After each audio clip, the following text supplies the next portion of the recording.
যে ব্যক্তি শেষ জামানায় ছোট থেকে ছোট একটা সুন্নতকে জিন্দা করবে, আল্লাহ তাআলা তাকে 100 গলা কাটা শহীদের সওয়াব দান করবে। বলেন সুবহানাল্লাহ।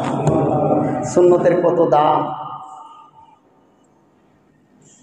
নবী করিম সাল্লাল্লাহু আলাইহি সাল্লাম বলেন, হে আমার উম্মতের দল শোনো, কিয়ামতের আগ মুহূর্তে যখন দুনিয়া থেকে সুন্নত বিলুপ্ত হয়ে যাবে, মানুষ যখন শয়তানের পদাঙ্ক অনুসরণ করবে, মানুষ যখন আমি নবীর সুন্নত ছেড়ে দিবে, ওই সময় যদি তোমরা আমি নবীর ছোট থেকে ছোট একটা সুন্নত তোমরা জিন্দা করতে পারো, তাহলে আল্লাহ তাআলা তোমাদের আমলনামায় 100 গলা কাটা শহীদের সওয়াব দান করবে। সুবহানাল্লাহ।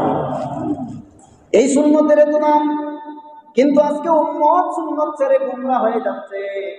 দেখেন, আমি অনেক সময় গেলে, অনেক বাড়িতে গেলে দস্তরখানা খুঁজতে হয়, দস্তরখানা পাওয়া যায় না। কি পাওয়া যায় না? দস্তরখানা কত খাইলাম, এটা দইয়ে লিখবে। অথচ দস্তরখানে বৈশাখ খাওয়া যে সুন্নত, আজকে উম্মত ভুলে গেছে। আফসোস।